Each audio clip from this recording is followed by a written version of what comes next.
আল্লাহর হাবিব রাহমাতুল লিল আলামিন তখন ডাক দিয়ে বলবে, আল্লাহ হাসরের ময়দানে আদম বাবা হইয়া তার সন্তানের দায়িত্ব ছেড়ে দিয়েছে, আমি পারলাম না গো নবী হইয়া আমি আমার উম্মতের দায়িত্ব ছেড়ে দিতে।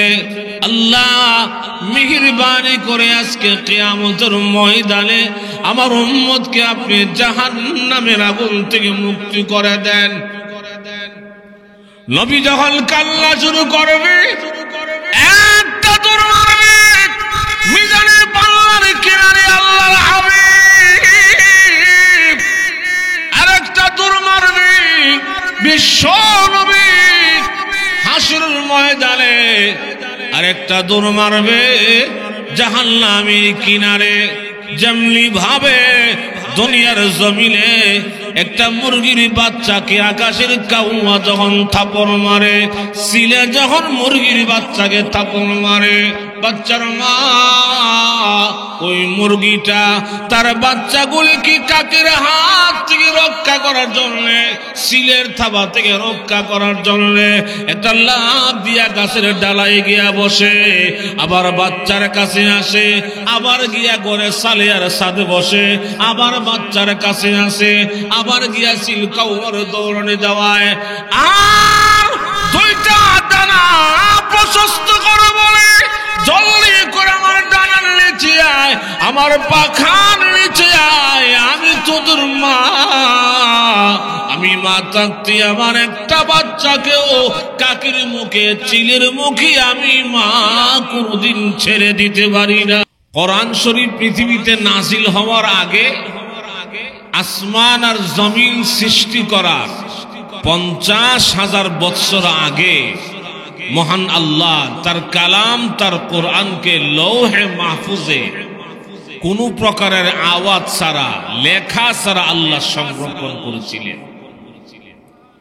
এটা আমাদের দিমাগে ধরে না, পৃথিবীর কোন সায়েন্সে ধরে না যে গোটা 30 পারা কোরআনকে আল্লাহ আওয়াজ ছাড়া, লেখা ছাড়া এটা আল্লাহ কিভাবে সংরক্ষণ করলেন।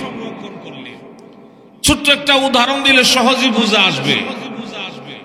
আমাদের মাদ্রাসায় যে সমস্ত মাদ্রাসার মধ্যে হেফজ বিভাগ আছে, যেগুলিকে আমরা হাফিজিয়া মাদ্রাসা বলি, এই হেফজ বিভাগে আমাদের ছোট্ট ছোট্ট ছেলেরা, কেউ 6 বৎসরের, কেউ 8 বৎসরের, কেউ 10 বৎসরের, আলহামদুলিল্লাহ, কেউ 6 মাস সময় লাগায়া, কেউ 1 বৎসর সময় লাগায়া, কেউ 1.5 বৎসর সময় লাগায়া, সর্বোচ্চ 3 বৎসর সময় লাগায়া এই ছোট্ট একটা ছেলে গোটা 30 পারা কোরআন, 6,666টা আয়াত, 114 খানা সূরা, একজন হাফিজ কোরআন। 10 বৎসর একটা ছেলে, 8 বৎসর একটা ছেলে সে তার সিনার মধ্যে ধারণ করে। আর জোরে কর না, এটা তো ডাইরেক্ট আল্লাহর একটা কুদরত। পৃথিবীতে একমাত্র কোরআন ছাড়া কোন ধর্মীয় গ্রন্থের হাফেজ আপনি খুঁজে পাবেন না। ইনজিলের হাফেজ, তাওরাতের হাফেজ, জাবুরের হাফেজ, কোন ধর্মীয় গ্রন্থের হাফেজ আপনি খুঁজে পাবেন না। কিন্তু আল্লাহর কোরআনের হাফেজ আলহামদুলিল্লাহ বর্তমান পৃথিবীতে কোটির উপরে আছে। শুধু ছেলেরা নয়, মেয়েরা সহ। সুবহানাল্লাহ বলবেন না? এই সাউন্ডটা যাতে আপ ডাউন না করে, এক জায়গায় থাকবে, একটু বাড়াই দাও। তো এখন যদি কোন হাফিজের কোরআনের সিনা যদি অপারেশন কইরা, আপনি ডাক্তার বলেন, বাংলাদেশের সার্জারি ডাক্তার বলে, India, Chennai, London, Singapore, America, বিশ্বের সবচেয়ে বড় কোন সার্জারি ডাক্তার যদি কোন হাফেজ কোরআনের সিনাকে অপারেশন কইরা তার দেহ থেকে সিনাকে আলাদা করে ডাক্তারের টেবিলে রাইখা দেয়, দুনিয়ার কোন ডাক্তার কোন হাফেজ কোরআনের সিনার মধ্যে আল্লাহর কোরআনের কোন একটা আয়াতের লেখা খুঁজে পাবে না, কোন একটা আয়াতের আওয়াজ কিংবা রেকর্ড খুঁজে পাবে না। ঠিক তেমনি ভাবে মহান আল্লাহ রাব্বুল আলামিন এই আসমান আর জমিন সৃষ্টি করা 50,000 বছর আগে লৌহে মাহফুজে আমার আল্লাহ তার কালামকে, তার কোরআনকে আল্লাহ সংরক্ষণ করেছিলেন কোন প্রকারের আওয়াজ এবং লেখা ছাড়া। এখন আসুন, কোরআন শরীফ পৃথিবীর মানুষের জন্য এটা এমন একটা জীবন ব্যবস্থা, প্রত্যেকটা মানুষ তার ব্যক্তিগত জীবন থেকে শুরু করে, পারিবারিক জীবন থেকে শুরু করে, ব্যবসায়িক জীবন থেকে শুরু করে, আন্তর্জাতিক মহল পর্যন্ত প্রত্যেকটা সেক্টর কিভাবে পরিচালিত করবে এই সবগুলি মহান আল্লাহ তার কালামে, তার কোরআনে আল্লাহ উল্লেখ করেছেন। শুধু এখানেই নয়, আরে আল্লাহর কোরআন পৃথিবীর মানুষের জন্য এটা এমন একটা মহা ঔষধ। 1500 বছর আগে আল্লাহর রাসূল বলে গেছে, আমার যে কোনো উম্মতের সাকরাতের সময়, দুনিয়া থেকে বিদায় হওয়ার সময় যদি তার আওলাদের মধ্যে কেউ হক্কানি হাফেজ আলেম থাকে, আর হক্কানি হাফেজ আলেম ছেলে যদি তার বাবার মৃত্যুর সময় বাবার পাশে গিয়া বসে, মার কাছে গিয়া বসে, সূরা ইয়াসিনের তিলাওয়াত যখন করবে, সূরা মুলকের তিলাওয়াত যখন করবে, আল্লাহর রাসূল বলে আমার উম্মতের তার সন্তানের কোরআনের তিলাওয়াতের বরকতে তার মৃত্যুর যন্ত্রণা, মরণের কষ্ট আল্লাহ তার জন্য দূর করে দিবেন। আটাজুরু কন্যা, এই জন্য আল্লাহ তার কোরআনে বলেন, وَنُنَزِّلُ مِنَ الْقُرْآنِ مَا هُوَ شِفَاءٌ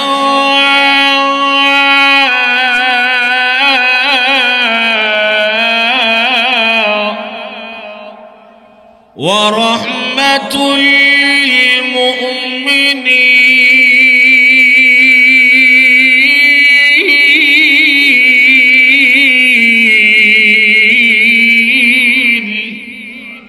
আল্লাহ রাব্বুল আলামিন বলেন, আমার কালাম, আমার কোরআন দুনিয়ার সকল মুমিনের জন্য এটা একটা মহা ঔষধ। সুবহানাল্লাহ, জোরে বলুন না। এমন কি আল্লাহর কোরআন পৃথিবীর মানুষের কাছে মহান আল্লাহ দুনিয়ার প্রত্যেকটা মানুষের কাছে আল্লাহ তার কোরআনকে আমানত দিয়েছেন। ও মানুষ, তোমার কাছে আমার কালামকে আমি আমানত দিলাম, এবং কিয়ামতের ময়দানে আল্লাহর আদালতে প্রত্যেকটা মানুষকে আল্লাহ জিজ্ঞাসা করবে, তোমার কাছে আমি আমার কোরআনকে আমানত দিয়েছিলাম, এই কোরআনের আমানতদারি, তার জিম্মাদারি, তার দায়িত্ব, তার হক তুমি কতটুকু আদায় করেছো, এই হিসাবটা আগে আমার কাছে দাও, এর উপরে তুমি জান্নাতে যাও। কিয়ামতের কঠিন ময়দানে আল্লাহ রাব্বুল আলামিন প্রথমে ডেকে ডেকে বলবে, লৌহে মাহফুজ রে, আমি আল্লাহ আসমান আর জমিন সৃষ্টি করার 50,000 বছর আগে আমি আমার কালামকে তোমার কাছে আমানত দিয়েছিলাম। ও লৌহে মাহফুজ, আমি আল্লাহর কোরআন কোথায় সেটা তুমি আমাকে ফেরত দাও। লৌহে মাহফুজ তখন ডেকে ডেকে বলবে, ওগো রাব্বুল আলামিন, ও প্রভু আল্লাহ, কোরআন কিন্তু আমি আমার কাছে রাখি নাই, কোথায় রেখেছো? আল্লাহ, দুনিয়াতে জিবরাইল না তোমার কোরআনকে আমার কাছ থেকে নিয়ে গেছে। সুবহানাল্লাহ, সুবহানাল্লাহ। আল্লাহ রাব্বুল আলামিন কিয়ামতের কঠিন ময়দানে আল্লাহ ডেকে ডেকে বলবে, জিবরাইল, আমি আল্লাহর কোরআন কোথায় সেটা তুমি আমার কাছে ফেরত দাও। জিবরাইল আলাইহিস সালাতু ওয়াস সালাম তখন ডাক দিয়ে বলবে, রব্বুল আলামিন, কোরআন কিন্তু আমি আমার কাছে রাখি নাই। কোথায় রেখেছো? আল্লাহ, আমি জিবরাইল দুনিয়ার জমিনে লৌহে মাহফুজ থেকে তোমার কোরআন কেনে তোমার বিশ্ব নবী রাহমাতুল লিল আলামিনের কাছে 1 বছর আর 2 বছর নয়, 5 বছর আর 10 বছর 15 বছর নয়, দীর্ঘ 23 বছর সময় লাগায়া আমি জিবরাইল তোমার বিশ্ব নবীর কাছে তোমার কোরআনকে আমি আমানত দিয়ে এসেছি। আল্লাহ 30 পারা কোরআন দীর্ঘ 23 বছর সময় লাগায়া আমি জিবরাইল আমি তোমার নবীর কাছে তোমার কোরআনকে আমি আমানত দিয়ে এসেছি। সুবহানাল্লাহ, জোরে বলুন না। আল্লাহ ডেকে ডেকে বললে কিয়ামতের কঠিন ময়দানে ওগো বিশ্ব নবী ওগো রাহমাতুল লিল আলামিন নবী গো, আমি আল্লাহর কোরআন কোথায় সেটা আপনি আমার কাছে ফেরত দেন। আল্লাহর হাবিব তখন ডেকে ডেকে বলবে প্রভু গো, আল্লাহ কোরআন কিন্তু আমি আমার কাছে রাখি না, কোথায় রেখেছেন? আল্লাহ আমি নবী দুনিয়ার জমিন থেকে বিদায় হওয়ার আগে বিদায় হজ্জের বাসনে আরাফাতের ময়দানে ১৬ লক্ষ সাহাবীদের সামনে ভাষণ দিয়া তারাকতু ফীকুম আমরাইন লান তাদিল্লু মা তামাসসাকতুম বিহিমা কিতাবাল্লাহি ওয়া সুন্নাত রাসূলিহি। আল্লাহ আমি নবী দুনিয়ার জমিন থেকে বিদায় হওয়ার আগে আরাফাতের ময়দানে বিদায় হজ্জের বাসনে ১৬ লক্ষ সাহাবীদের সামনে ভাষণ দিয়া এমনকি আনেওয়ালা কিয়ামত পর্যন্ত আমার সকল উম্মতের কাছে আমি নবী তোমার কোরআনকে আমি আমানত দিয়ে এসেছি। আল্লাহ আমি নবী তোমার কোরআনকে আমি আমার উম্মতের কাছে আমানত দিয়ে এসেছি। সুবহানাল্লাহ, জোরে বলুন না। আল্লাহ রাব্বুল আলামিন কিয়ামতের মাঠে একটা ঐতিহাসিক ঘোষণা দিয়া বলবে, উম্মত মুহাম্মদীরা কোথায়? সব গিয়ে আসামির লাইনে দাঁড়াও। আমার নবী তোমাদের কাছে 23 বছরের মেহনতের কোরআন, এই রক্ত মাখা কোরআনকে তোমাদের কাছে আমানত দিয়ে আসছিল। ও উম্মত মুহাম্মদীরা, আমার কোরআনের জিম্মাদারি, তার আমানতদারি, তার হক তুমি কতটুকু আদায় করেছো এই হিসাবটা আগে আমার কাছে দাও, এরপরে তুমি জান্নাতে যাও। সুবহানাল্লাহ, জোরে বলুন না। ওই দিন কিন্তু কিয়ামতের মাঠে সাফার জুড়ে এই বক্তব্য দিলে জান বাঁচানো যাবে না। আল্লাহ দুনিয়াতে কোরআন পড়ার দায়িত্ব আসলে মোল্লার কাছে, এই দায়িত্ব তো আমাদের কাছে আসিল না। আমরা শুধু দুনিয়াতে কেমনে মেম্বার হব, কেমনে চেয়ারম্যান হব, কিভাবে মন্ত্রী হব, কিভাবে এমপি হব, কেমনে আমরা দুনিয়া কামাই করব, এই ধান্দায় লিপ্ত ছিলাম। আর কোরআন পড়ার দায়িত্ব ছিল হুজুরের কাছে। এই বক্তব্য দিলে জান বাঁচানো যাবে না। রাজা হোক, বাদশাহ হোক, কুলি, ঠেলাওয়ালা, মজুরি, রিস্কাওয়ালা থেকে শুরু করে রাষ্ট্রের প্রধান পর্যন্ত আল্লাহর আদালতে দাঁড়াইয়া এই কোরআনের আমানতদারির জবাব দিতে হবে হাসরের ময়দানে। যেরকম ঠিক কিনা? আর যেরকম ফেরেশতারা কিয়ামতের মাঠে একটা বাটি চালান দিবে, উম্মত মুহাম্মদীরা কোথায় আছে সব খুঁজে বের করো। কিয়ামতের ময়দানে সব খুঁজে খুঁজে ধরে বের করে জাহান্নামের রশ্মি দিয়া বেঁধে জাহান্নামের দ্বারের প্রান্তে দাঁড় করাবে। আর আল্লাহ বলবে, দাও আমার কোরআনের জিম্মাদারি তুমি কতটুকু আদায় করেছো এই হিসাবটা আগে আমার কাছে দাও। এই করুণ দৃশ্য দেখে আল্লাহর রাসূল তখন কান্না শুরু করবে। সুবহানাল্লাহ, জোরে বলুন না। প্রভু প্রভু আমার উম্মতকে জাহান্নামের দিকে নেওয়ার আগে আল্লাহ আমাকে একটু সুযোগ দাও, কি করবেন আল্লাহ? আমি একটু আদম নবীর দরবারে যাব। সুবহানাল্লাহ, জোরে বলুন না। জান সময় দিলাম। এমনি কিয়ামতের কঠিন ময়দানে আল্লাহর হাবিব রাহমাতুল লিল আলামিন একটা দৌড় দিয়ে হযরত আদম আলাইহিস সালাতু ওয়াস সালামের দরবারে গিয়ে বলবে, ওগো আদম নবী, ও আদম বাবা, তাকায় দেখুন না আজকে হাসরের ময়দানে কি করুণ পরিস্থিতি। এই যে মানুষগুলি জাহান্নামের লাইনে দাঁড়িয়ে আছে, ওরা আমার উম্মত, আমি তাদের নবী, ওরা আপনার সন্তান, আপনি তাদের পিতা। আদম নবী গো, পিতার সামনে সন্তান জাহান্নামে গেলে পিতার সম্মান কিন্তু ঠিক থাকবে না। নবীর সামনে উম্মত যদি জাহান্নামে যায়, নবীর সম্মান ঠিক থাকে না। চলুন না আমরা দুইজন আল্লাহর দরবারে যাই। আপনি গিয়া বলবেন, রব্বুল আলামিন, আমার সন্তানকে তুমি জাহান্নামের আগুন থেকে মুক্ত করে দাও। আমি গিয়া বলবো, আল্লাহ আমার উম্মতকে জাহান্নামের আগুন থেকে মুক্ত করে দাও। আল্লাহ হলো বিচারক, আমরা দুইজন উকিল, উম্মত হলো আসামি। সুবহানাল্লাহ, জোরে বলুন না। হযরত আদম আলাইহিস সালাতু ওয়াস সালাম ডেকে বললেন, ওগো বিশ্ব নবী, ওগো রাহমাতুল লিল আলামিন, না না, আমার ভয় লাগে, আমার সন্তানের দরকার নাই, আগে আমি আমার জান বাঁচাই।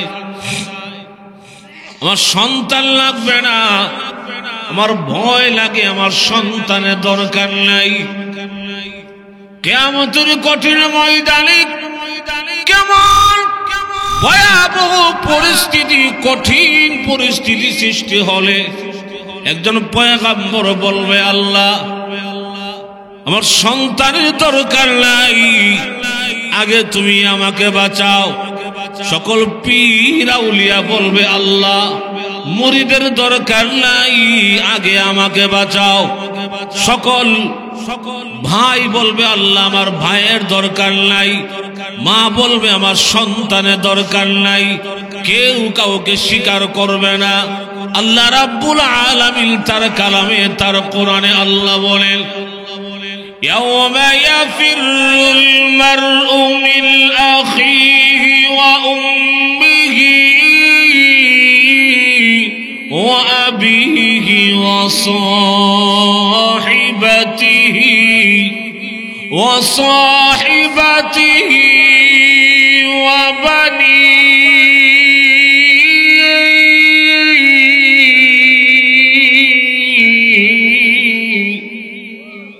কিয়ামতের মাঠে ছেলে মেয়ে, পিতা মাতা, ভাই বোন কেহই কিন্তু কাহারও কোনো কল্যাণে আসবে না। জোরে কোন ঠিক কিনা? আর জোরে বলুন না।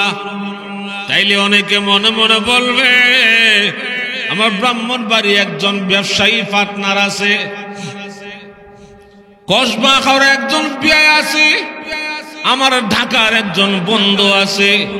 কিয়ামতের মাঠে আমি আমার বিয়ার কান্দে ফাড়া দিয়া জান্নাতে যামগা। না না, আল্লাহ রাব্বুল আলামিন তার কালামে আরেক আয়াতে বলেন, ফালা আনসাবা বাইনাহুম ইয়াওমাইযিন ওয়ালা ইয়াতাসাআলুন।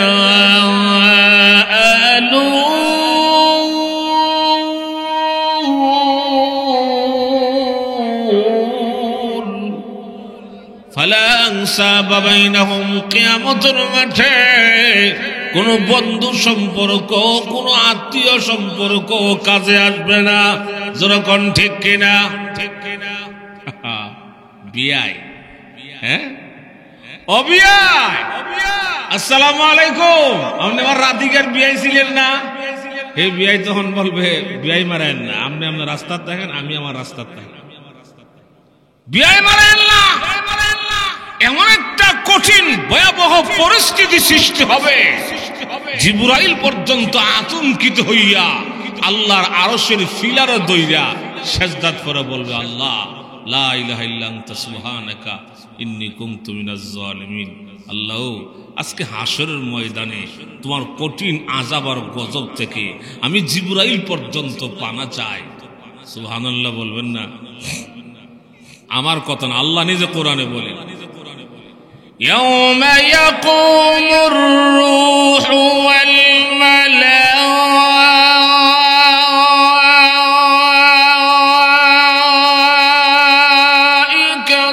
সাফফা লা ইয়াতাকাল্লামুনা ইল্লা মান আযিনা লাহু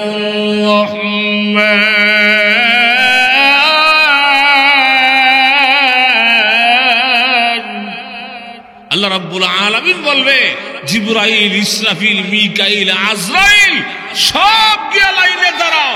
আমি আল্লাহর অর্ডার ছাড়া কেউ কোনো কথা বলতে পারবে না, সব গিয়ে লাইনে দাঁড়াও। ঠিক সেই সময় কিয়ামতের কঠিন ময়দানে আল্লাহর হাবিব রাহমাতুল লিল আলামিন তখন ডাক দিয়ে বলবে, আল্লাহ হাসরের ময়দানে আদম বাবা হইয়া তার সন্তানের দায়িত্ব ছেড়ে দিয়েছে, আমি পারলাম না গো নবী হইয়া আমি আমার উম্মতের দায়িত্ব ছেড়ে দিতে। আল্লাহ মেহেরবানি করে আজকে কিয়ামতের ময়দানে আমার উম্মতকে আপনি জাহান্নামের আগুন থেকে মুক্তি করে দেন। নবী যখন কান্না শুরু করবে, একটা দৌড় মারবে মিজানের পাল্লার কিনারে আল্লাহর হাবিব, আরেকটা দৌড় মারবে বিশ্ব নবী হাসরের ময়দানে, আরেকটা দৌড় মারবে জাহান্নামের কিনারে। যেমনি ভাবে দুনিয়ার জমিনে একটা মুরগির বাচ্চাকে আকাশের কাউয়া যখন থাপড় মারে, সিলে যখন মুরগির বাচ্চাকে থাপড় মারে, বাচ্চার মা ওই মুরগিটা তার বাচ্চাগুলিকে কাকের হাত থেকে রক্ষা করার জন্য, সিলের থাবা থেকে রক্ষা করার জন্য একটা লাফ দিয়া গাছের ডালায় গিয়া বসে, আবার বাচ্চার কাছে আসে, আবার গিয়া ঘরে সালে আর সাথে বসে, আবার বাচ্চার কাছে আসে, আবার গিয়া সিল কাউয়ার দৌড়ানে যাওয়ায়। আর দুইটা দানা প্রশস্ত করে বলে, জলদি করে আমার ডানার নিচে আয়, আমার পাখার নিচে আয়, আমি তোদের মা, আমি মা থাকতে আমার একটা বাচ্চাকেও কাকের মুখে চিলের মুখে আমি মা কোনদিন ছেড়ে দিতে পারি না। ঠিক তেমনি ভাবে কিয়ামতের কঠিন ময়দানে আল্লাহর হাবিব রাহমাতুল লিল আলামিন গুনাহগার উম্মতকে জাহান্নামের আগুন থেকে মুক্ত করার জন্য নবী যখন বাচ্চাওয়ালা মুরগির মতো উড়ালতে আরম্ভ করবে, দৌড়াদৌড়ি করতে আরম্ভ করবে, আল্লাহ রাব্বুল আলামিন তখন ডাক দিয়ে বলবে, নবী গো কাইলেন না, আর কাঁদতে হবে না, আজকে কিয়ামতের কঠিন ময়দানে আপনার উম্মতের বেলায় আমি মহান আল্লাহ, আমি আমার কোরআন শরীফের হাতে দায়িত্ব ছেড়ে দিলাম। সুবহানাল্লাহ জোরে কন্যা। ও নবী, আপনার উম্মতের বেলায় আমি আমার কোরআনের হাতে দায়িত্ব ছেড়ে দিলাম, আমার কোরআন যার জন্য সুপারিশ করবে আমি আল্লাহ তাকে মাফ করব। তখন দেখা যাবে হাসরের ময়দানে আল্লাহর কোরআন সুন্দর সুঠাম দেহের অধিকারী যুবকের সুরত ধারণ করে সাথে দুনিয়াতে কোরআনের তিলাওয়াতকারী, কোরআনের তিলাওয়াত শ্রবণ করেছে, কোরআনকে মুহাব্বত করেছে, ভালোবেসেছে, এই সমস্ত মানুষগুলিকে কিয়ামতের ময়দানে আল্লাহর কোরআন খুঁজে খুঁজে ধরে বের করে আল্লাহর আদালতে গিয়ে বলবে, ও রব্বুল আলামিন, এই মানুষগুলো দুনিয়াতে আমাকে সহযোগিতা করেছিল, ওরা দুনিয়াতে আমার বন্ধু ছিল, আজকে হাসরের ময়দানে আমি কোরআন তাদের জন্য তোমার দরবারে জান্নাতের দরখাস্ত করলাম। সুবহানাল্লাহ, জোরে বলুন না। আল্লাহ রাব্বুল আলামিন যখন বলবে সবগুলো আসামি এক একটা নামে নিম্নে ভাষ্য করা মামলা আছে, সবগুলো আসামি ফরামশিক তখন আল্লাহর সাথে আল্লাহর আদালতে জেরা করতে আরম্ভ করবে। আল্লাহ, তাইলে তুমি আমাকে অস্বীকার করো, আমি তোমার কালাম না। আল্লাহ রাব্বুল আলামিন বলবেন, তুমি যে আমার কালাম, এটা কি অস্বীকার করা যায়? যাও, তোমার দরখাস্ত মঞ্জুর করলাম, তাদের জিন্দিগির সকল গুনাহ আমি আল্লাহ এই মুহূর্তে মাফ করে তাদেরকে আমি আল্লাহ জান্নাতবাসী বানায়া দিলাম। এই জন্য আল্লাহ আমার তিলাওয়াত কি তো আয়াতে বলে, إنا عرضنا الأمانة على السماوات والأرض والجبال فأبين أن يحملنها وأشفقن منها وحملها الإنسان।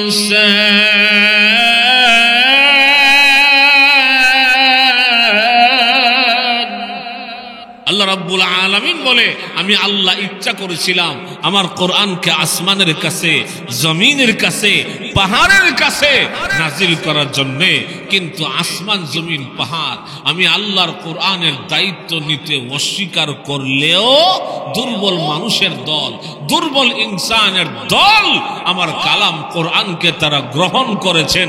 সুবহানাল্লাহ, জোরে বলুন না।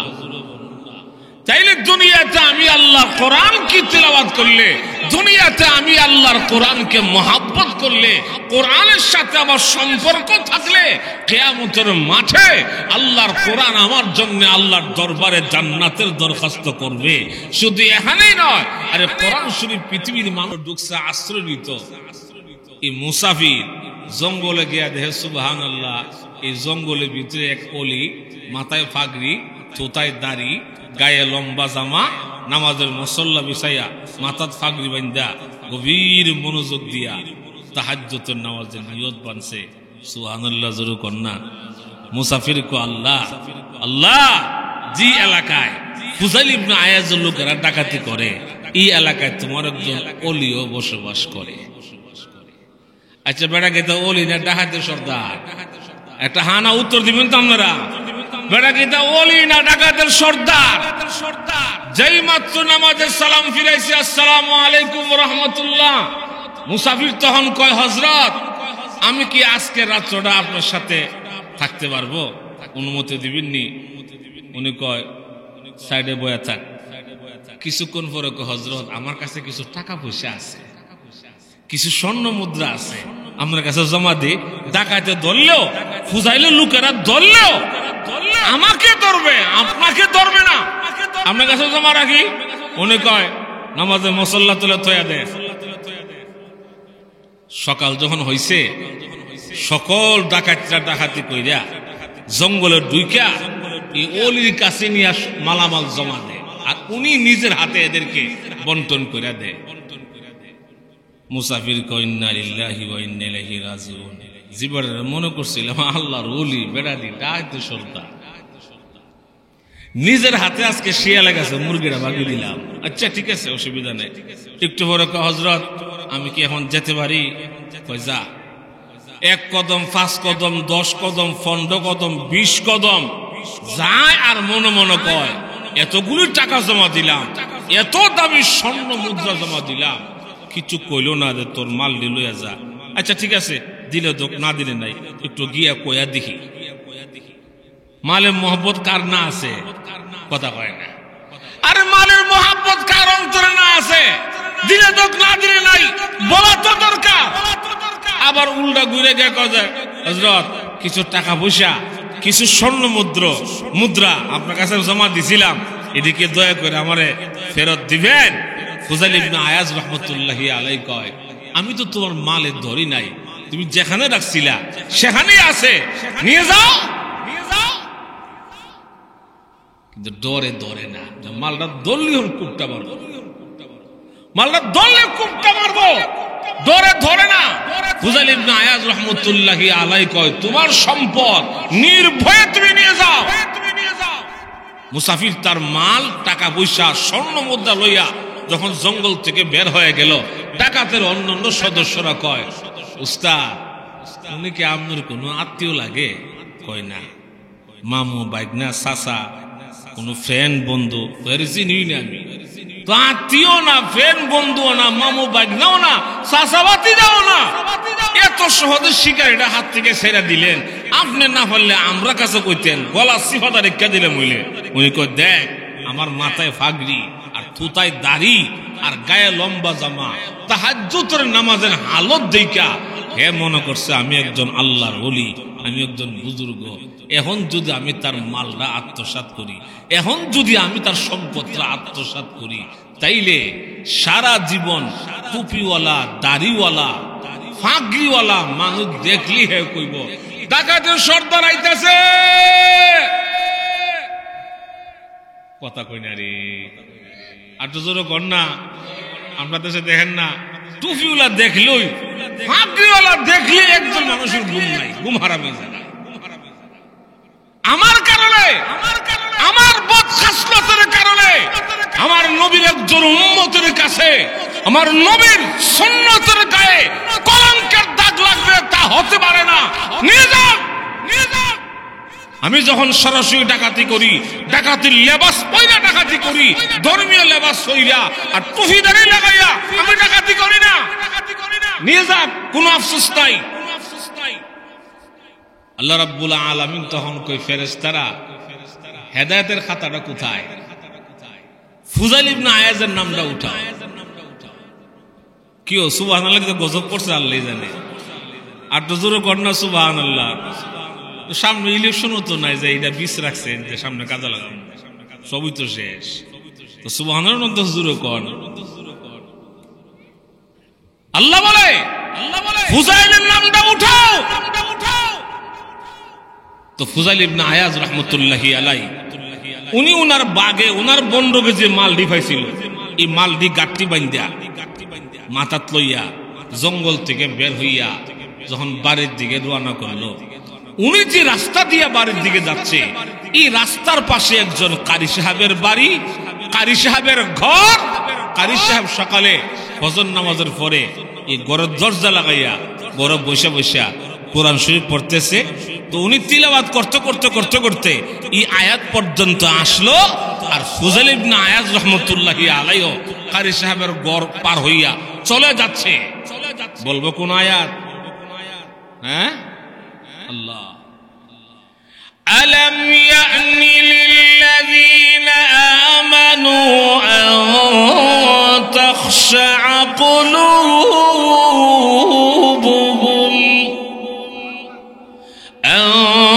تخشع قلوبهم لذكر الله।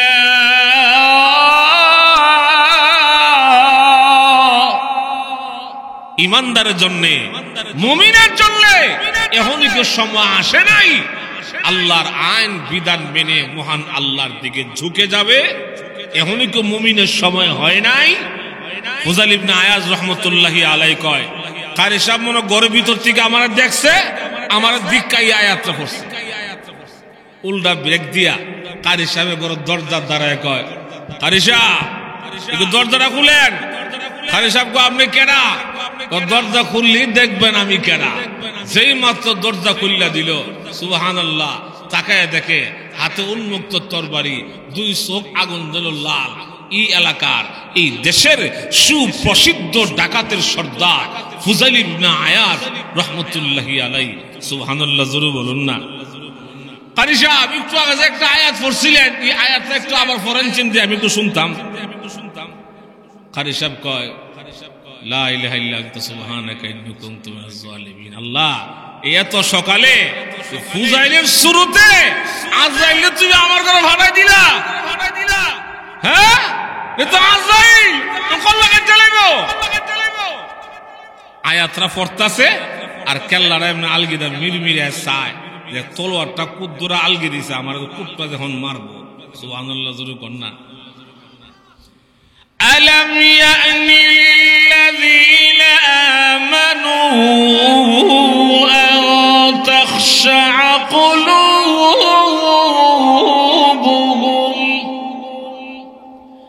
আন তাখশা কুলুবুহুম লিযিকরিল্লাহ।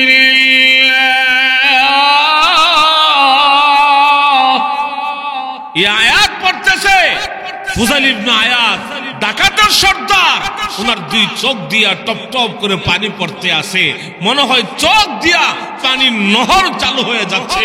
সুবহানাল্লাহ জোরে বলুন না। না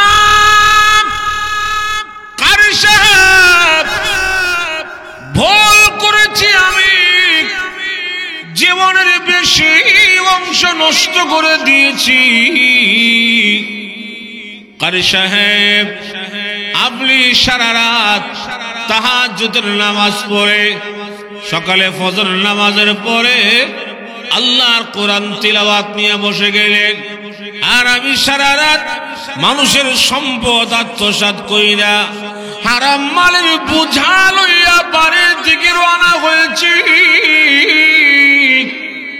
আহারে আমি আজকে দুনিয়া থেকে বিদায় হয়ে গেলে কালকে আমার কবর রচিত হবে। কবর আমি কি নিয়ে যাব? কবরে কোনো সামান আমি ফুজাইল তৈরি করতে পারলাম না। ভুল করেছি, অন্যায় করেছি, অপরাধ করেছি। হাতটা বাড়ায় দেন, তওবা পড়ায় দেন, ওয়াদা দিয়েছি আর জিন্দেগিতে ডাকাতি করব না।